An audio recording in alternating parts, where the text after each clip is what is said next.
In this video, I'm going to show you the exact blueprint I use to sell thousands of books, create tens of thousands of pounds in revenue, and to be able to live full time off my writing, all without a publisher and all without spending money on ads. Let's get to it. If you're new here, my name is Jay Dartmoor. I'm an ex-police officer and best-selling crime thriller author. And on this channel, I help people make a living through self-publishing. Now, the method I'm going to show you has managed to gain me tens of millions of views online, hundreds of thousands of followers across different platforms, allowed me to make tens of thousands of pounds from writing alone, and allowed me to branch off into different revenue streams, of which I now make a full-time living from. And it's in 4 parts, and it doesn't cost you anything other than your time. There's no ad spend, there's no publishers, there's no fancy keyword hacking or anything like that. There's no use of AI. In fact, I think using AI would actually be a bad thing in relation to this, and we'll get into exactly why near the end of this video. But there's simple, repeatable steps which you can do right now, and this is something that I do teach people on one-to-one calls, which if you are interested in working with me one-to-one, there is a link in the description of this video, or scan the QR code on the screen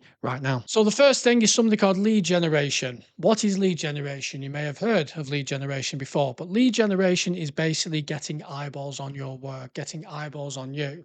So whether that's you are creating free social media content, whether that's you're at a book selling event and you're handing out free business cards, or you're handing out free what they called things that will go inside the book, a bookmark, that's it. You're handing out free bookmarks. Even this video is lead generation to get you to work with me one-to-one. So full disclosure there. Firstly, the best form of lead generation I have found is social media, because you can reach literally millions of people at the click of a button if you get good at making social media content. So this is my TikTok page, 51,300 followers. And as you can see here, I've got 783,000 views on that one, 3.8 million on that one, 354,000 on that one, 19,600, 28,000, 110,000, quarter of a million on that one, nearly 400,000 on that one, nearly 750,000 on that one. You get the idea. Through doing the reps of social media, there's a lot of people that have seen my face. In fact, I've started to get recognized in public now, and it's kind of weird. Nearly 2,500 posts and just under 25k on Instagram, 15k on Facebook, and about 14,500 on my other YouTube channel, which, to be honest, I don't really use that much anymore.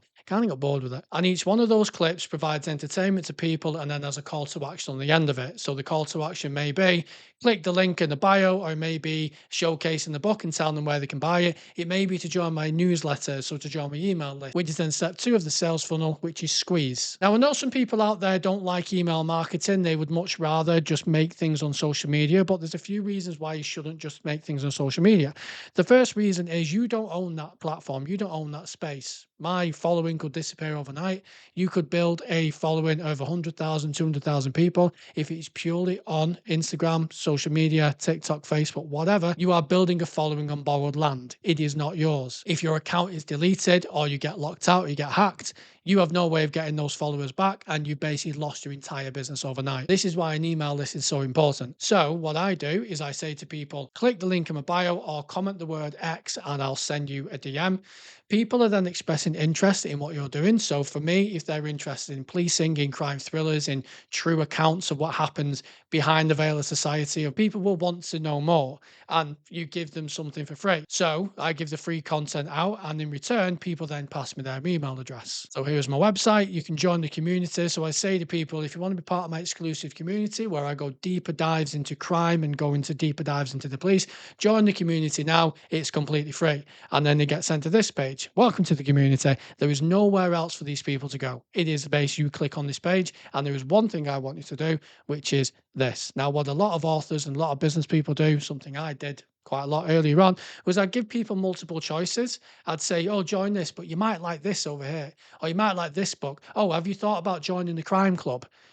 No, like, people get confused. You give people information overload. One thing, everything has to be one thing.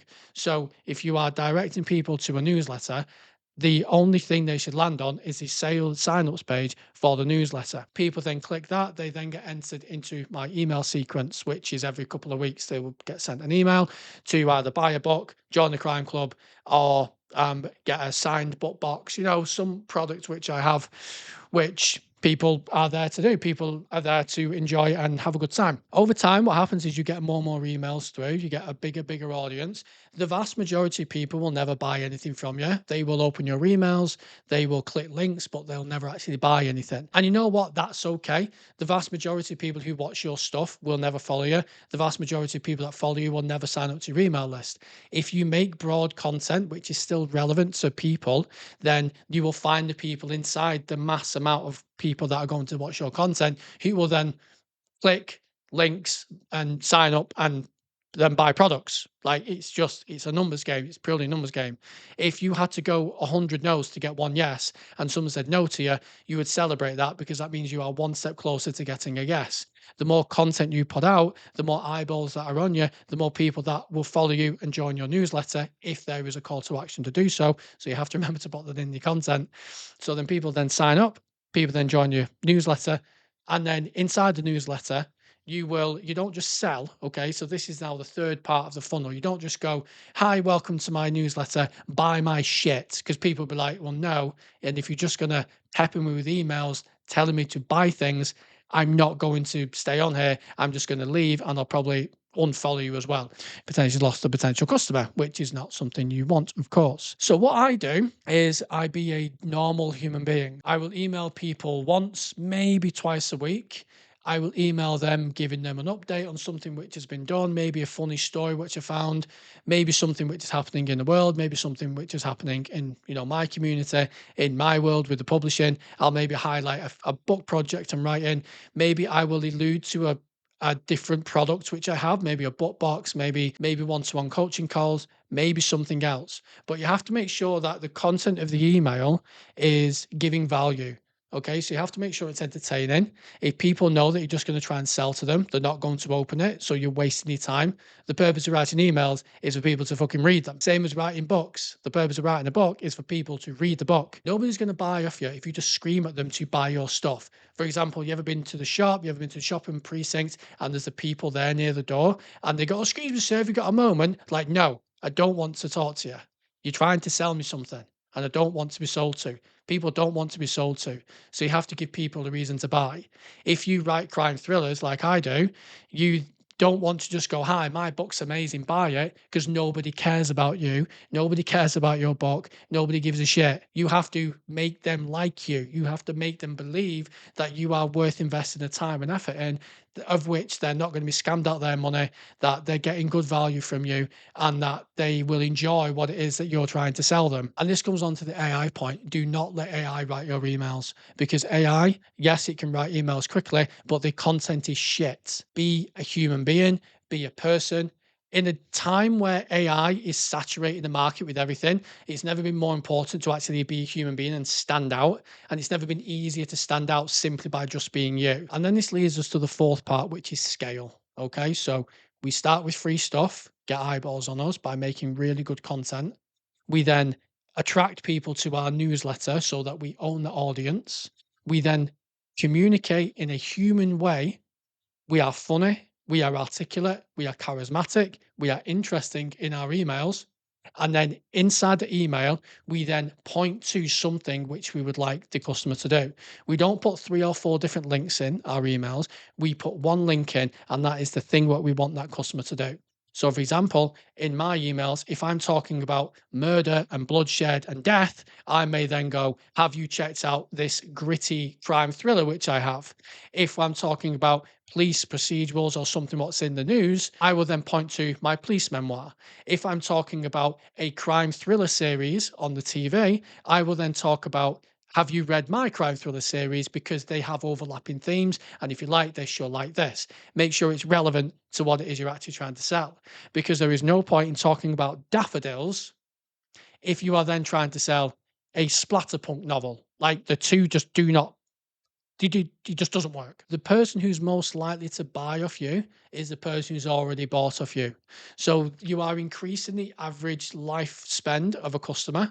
So if you can get someone who's a super fan, they see you on social media or at a book fair, they then join your newsletter, they then get value from your emails, they then purchase one book, they then purchase 5, 6 more in the series. You then release a new series, they then buy that. They then buy a signed product, or they join your crime club or your Patreon or whatever else you have. They then decide, oh, I want to write a book myself. Oh, this person's offering coaching on how to do that. They then buy that. Suddenly, that person who you didn't try and do the hard sell to straight away, instead of paying 2.99 on Amazon for an ebook, have then spent hundreds of pounds over the lifetime of them being with you. If you can get 1,000 true fans, that is incredible because if 1,000 people over the space of a few years spend £1,000 each on various products you have, then you can make a very, very good living off a small amount of super fans. And by using this method of free content, conversion, sales, and then upselling and scaling up, you'll be able to do that. Is this going to happen overnight? No, but it is never too early to start building a newsletter, to start owning your audience, so that if you are going to release a book in the future, or you already very established and you want to upscale your income and maybe live full time on your writing, which is the dream, what we all want, isn't it? We all want to be a full-time author, we want to be a full-time writer. Then this is how you do it. It's worked for me. It's worked for countless of other people. It's worked for people that I coach. It's worked for plenty of other people out there. This is a tried and tested method. It doesn't need to be overcomplicated. It's a simple method. It can be difficult to execute. There are skills you have to learn along the way, such as writing emails, such as writing good copy, such as coming up with ideas to talk about. And like I said, in an AI saturated world, it's never been easier to get ahead by simply sounding like a human. And if you want to learn how to sound like a human and how to get ahead without using AI, then watch this video right now because we'll go deep dive into it. And I will see you over there.